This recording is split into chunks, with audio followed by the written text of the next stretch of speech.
Le trésor national le plus important de ces dernières années, Caillebotte et sa Partie de bateau, aventure d'une icône moderne.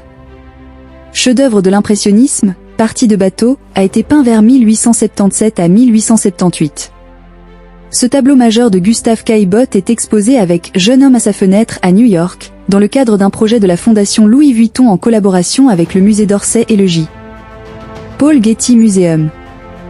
Gustave Caillebotte a été le plus jeune des peintres impressionnistes. Dans l'exposition que lui consacrait le musée d'Orsay à l'automne 2024, Peindre les hommes, il apparaissait comme un personnage complexe, à la fois solitaire et fédérateur, ayant joué auprès de ses pairs un rôle de soutien essentiel. Organisateur d'expositions et collectionneur, il a offert à l'État français un ensemble d'œuvres de ses amis par un testament rédigé à l'âge de 28 ans, avec la précision qu'il faudrait du temps pour que le public admette cette peinture. Ces tableaux sont aujourd'hui le cœur de la collection du musée d'Orsay. Longtemps considéré comme secondaire, son art fait depuis quelques années l'objet d'un regain d'intérêt. Cela s'explique par le développement des recherches en histoire de l'art, l'apparition de nouvelles œuvres sur le marché et la raréfaction de celles des autres peintres impressionnistes, explique Paul Perrin, directeur de la conservation et des collections au musée d'Orsay. Exposition, John Singer Sargent, un peintre étrangement inquiétant, au musée d'Orsay.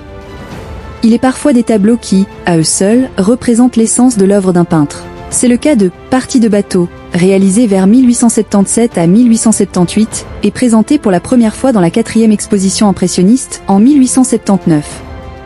Caillebotte a souvent peint son entourage. Cette scène de canotage sur Lierre, non loin de la propriété familiale, pourrait faire référence à son goût pour les courses de bateaux.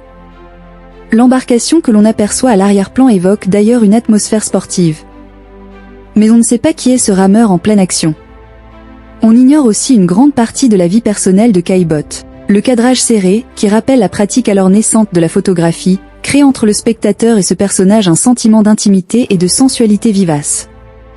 C'est une vision de l'homme moderne, un citadin portant curieusement dans cette circonstance un chapeau de forme en soie, alors considéré comme une tenue du soir, et l'une de ces chemises à rayures que les élégants mettaient à la campagne. Sa veste de dandy posée à côté de lui, il se délasse, plongé dans ses pensées.